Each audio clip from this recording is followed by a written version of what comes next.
individual churches and religious organizations which do not comply with federal guidelines, punish individuals and groups who commit hate crimes by asserting that their religion, their scriptures, their deity, yung God is exclusive or superior to all others. Yan ay kasalanan na. Kapag sinabi mo, mas tama ang aming aral. Forbid person to contribute or make financial contribution to churches or religious group that are not on the government-approved list. O hindi ka miyembro hindi ka pwede na mag-aral. Kasama na ang ating mga simbahan. At alam niyo mga anak ng Diyos, mararanasan natin to. Ang pagsara ng ating mga pintuan, makikita niyo ba? Nakuha niyo? Ang One World Church ay makikita nyo na ito ay ididiklara. At kapag ididiklara na ang One World Church, kapag hindi ka miyembro nito, ang pintuan ng simbahan natin ay isasara na nila. Seize the bank account and property of individual or organization that engage in unauthorized religious activities. Monitor newspaper, TV, radio, mail, internet, and all other means of communication across America and the world. Sa buong mundo. Target. Ano ba sila ba target nila? Spiritually defective. Sino ba yung spiritually defective? Individuals who refuse ecumenical religious unity. Pag hindi ka miyembro ng ecumenical movement, ang ecumenical movement ay walang iba ang image of the beast na nilikha ng Amerika sa ating panahon. Na-form na siya, pero wala pa siyang power. Wala pa siyang power, mga kapatid. Offenders will be referred for criminal prosecution. Grabe, no? Criminal. Criminal prosecution under various hate crime acts and international treaty obligation.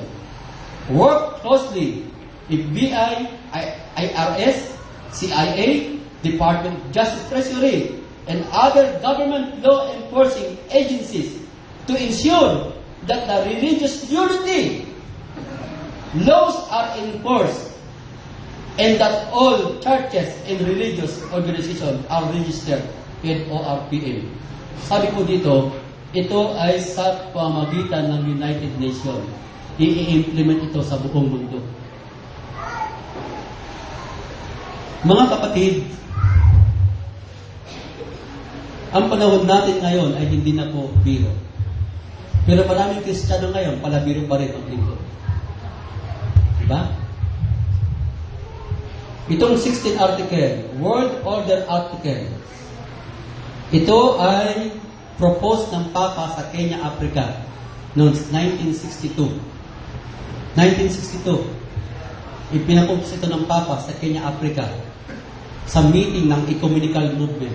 Ito ang kanyang panukala. Ito yung kanyang suggestion. Na ngayon, noong 1997 ay isinabatas na ng Amerika. Nakuha, di ba? Isinabatas na ng Amerika.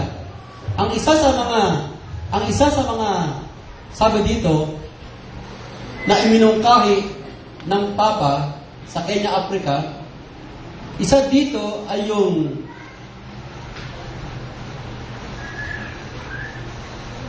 Article 7, if anyone does not recognize or deny the article of this union, ano ba yung union na tinutukoy niya?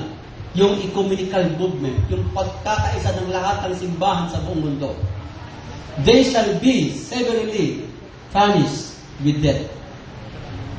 With death. Yun yung sinasabi dito na criminal prosecution. Ang parusa ay kamatayan. Kapag hindi ka miyembro ng World Church. So mga kapatid, ang panahon natin ay napakaikli na. May sampal ito nabanggit sa inyo na isang kilalang rabbi sa Israel. Hindi ko na mabanggit ang pangalan, na siya ay kinausap ng Panginoon sa vision. At sabi niya, ipinakilala ng Panginoon ang kanyang pangalan sa kanya. Alam niyo, ang Israel hindi naniwala kay Jesus Christ. Under the law sila, Old Testament. Ang rabay na ito ay respetado sa buong Israel. Ang kanyang ministry ay kilala at maraming gumagaling sa kanyang ministry. Sabi niya, nagpakilala sa kanya ang Panginoon. At ano ang pangalan ng Panginoon? Pero hindi niya sinabi kung ano ang pangalan ng Panginoon. Then namatay siya, mga kapatid. At nung namatay siya, ang sulat niya, nagbigay siya ng kubling sulat. Na noong una hindi pinapaniwalaan, pero pinatunayan ng kanyang anak na genuine yung sulat na yun.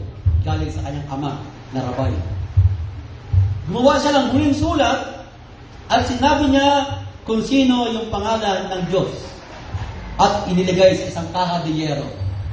At sabi doon, after 1 year ng aking kamatayan, sa kanyang pala ito pwedeng buksan. Nung ito ay binuksan, mga kapatid, at binasa kung ano yung pangalan ng Panginoon, ang kigulat ng buong Israel nang sabihin niya na ang pangalan ng Panginoon ay Yeshua. Yeshua is the Hebrew name of Jesus Christ. Hindi makapaniwala ang buong Israel na ang Diyos na kanilang hinihintay, ang Messiah na kanilang hinihintay, ay dumating na pala. Pinatay na nila. Nabuhay na, umakyat sa langit, at ikalawang pagbabalik na pala. Yeshua! At sabi doon, sa kanilang pag-uusap ni Yeshua, ni Jesus Christ, sa vision, ako ay babalik. Malapit na akong bumalik. Soon after the death of Ariel Sharon. Sino ba si Ariel Sharon? Si Ariel Sharon ay Prime Minister ng Israel. At alam niyo ba sa kasalukuyan si Ariel Sharon ngayon ay nakakomatos na? Komatos na siya, mga kapatid. Buhay pa siya, pero nakakomatos na. At sabi ng Panginoon, sa rabay na yon, babalik siya kapag si Ariel Sharon ay namatay na. Sa palagay niyo ba, malayo pa ang Panginoon? Malayo ba ang Panginoon, mga kapatid? Tuwan-tuwa ang mga tao, one time si Bill Clinton, nung laban ni Pacquiao at ni Hilton, dumalaw si Bill Clinton kay Pacquiao. Sabi ng balita sa Pilipinas, talagang sikat na si Pacquiao. Tingnan mo yung dating presidente ng Amerika, dumalaw sa kanya. Hindi nila alam, magkamiyembro sila ng organisasyon ng Illuminati.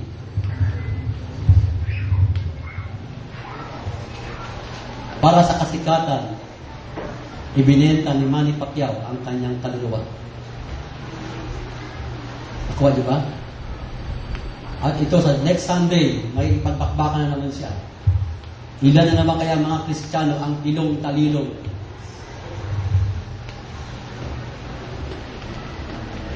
Maga pa lang, nandoon na sa television, kaabang ng laban nila. Samantala, ang laban niya ay alas 3 pa ng hapon. O alas 2 ng hapon. Di ba? Mga anak ng Diyos, they believe na makakontrol nila ang isip ng tao sa pamamagitan ng mga ganitong bagay. Totoo naman, di ba? Control ka ng diablo. Habang nangangaral yung pastor mo, nasa isip mo laban ng Pacquiao mamaya. Sino ba ang excited na dito? Doon sa SM, meron doon sino yan? Registered na, para hindi ka maabala. 500 yata ang isang entry. 1,000. Naintindihan niyo ba ang nangyayari sa mundo ngayon, mga kapatid? Harap-harapan, nilalawa tayo ng demonyo, hindi nila nakapansin. At nawa, mga anak ng Diyos, huwag na kayong mapadaya pa sa mga huling araw na ito. Be not ignorant, sabi ni Pablo, and Satan devices. Hallelujah. Sila Rihanna, sila Beyonce, sila Madonna. Diba? Minsan si Rihanna, habang tumatanggap ng kanyang laki, kanyang award, pagkatapos